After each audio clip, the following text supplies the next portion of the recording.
If you haven't heard, there are some really weird things going on in Arizona still, somehow.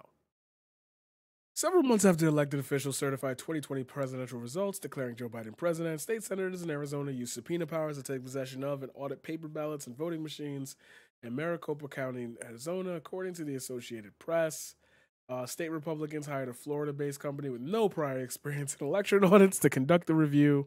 Some officials, including Arizona Secretary of State, Georgia elections official, and a Maricopa judge, expressed concerns over the legitimacy, transparency, and security of the process. Which leads us to this.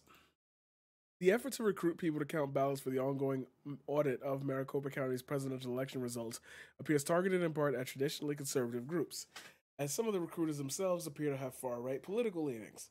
One recruiter is a retired police officer who works as an investigator for an extremist. Oh my god, it's not the entire population, guys. It's not the entire population. Stop thinking. It's the entire population. Yeah, but like the one out of every 100,000 people just keep finding their way into these situations and they just all, go Heil Hitler. Like maybe it's a little bit more widespread than you'd like to believe. Just saying. Is an extremist right wing group that warns of the growing threat of the Marxist and Islamic movement in America. See? Okay, you gotta not believe the Islamic part, at least at this point. Another person involved in recruitment used her brief stint at the county as the county Republican Party chairwoman to try to get Trump back in office by protesting the results of one of the country's prior audits.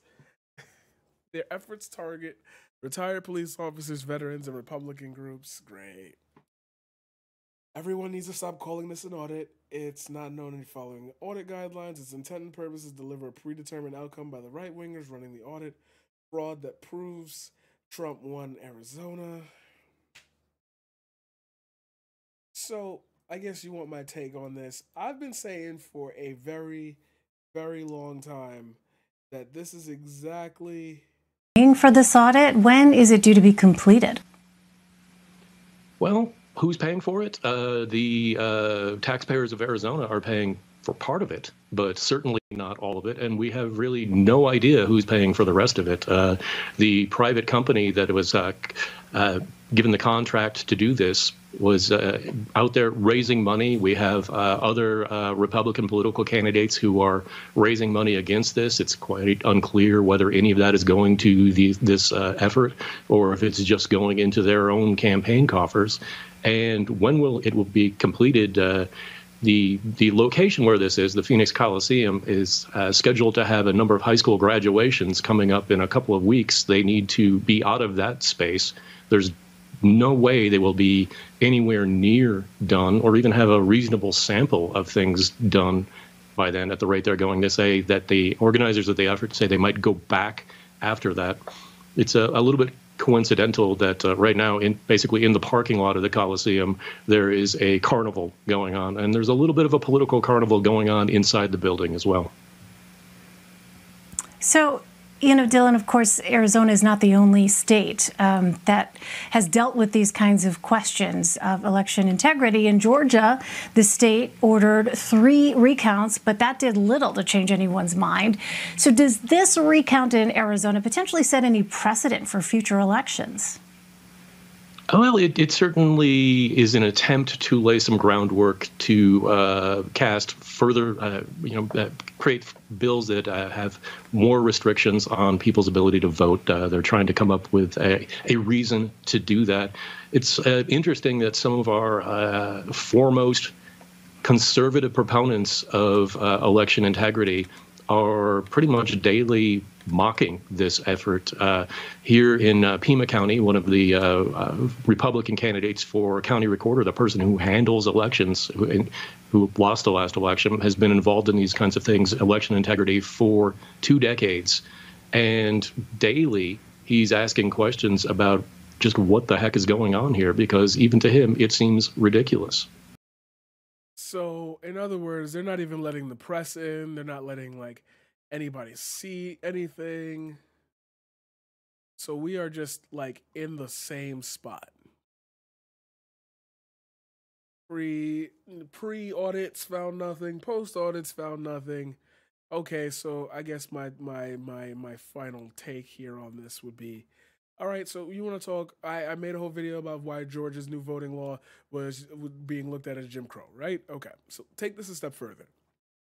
The idea of this is not to actually prove anything. I know that's easy and obvious to figure out. You are here for a solution. You're here for what is the next step. I'm going to tell you what the next step is.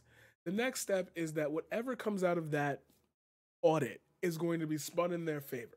You have to take exactly that and use the same weapons that they used to cast doubt on the original election to cast doubt on the audit. I know it sounds like you're going in a circle with this, but I'm sorry. We're going to have to take the conservative approach to sticking together and actually being forward in one unified message when it comes to these things. Because while there might not be a precedent, it's effectively if the Republicans lose the presidency, we can't believe it. Like, they're going down so hard on it was rigged, it was fake, it was rigged, it was fake. It doesn't matter if it's true or not. It's the fact that they're willing to say it, which is going to lead us to the whole idea on what I covered already that you can check out on the YouTube. If you're already here on YouTube, you can just go to this video, Liz Cheney versus Kevin McCarthy.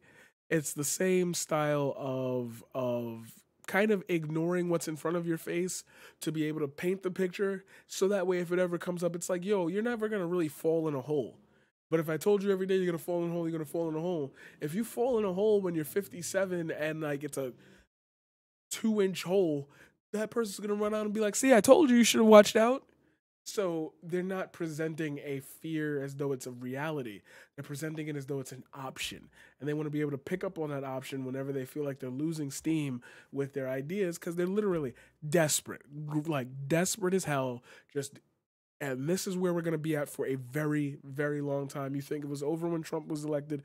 No, this isn't going to be over till 2028.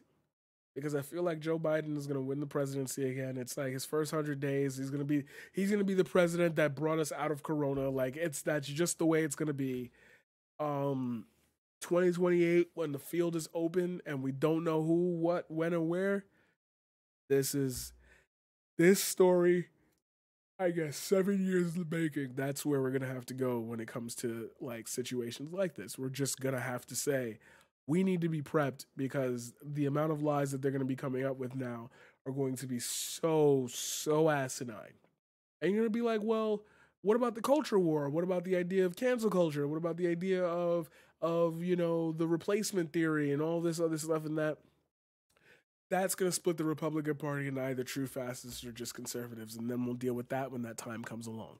But let's not have bad faith on the future. Let's hope that something or someone comes along and kind of like heals that itch that they're looking for. Because if that itch don't get healed, what you're going to end up with is a lot of savage, really savage people. Still wasn't church. Anyway, that's that.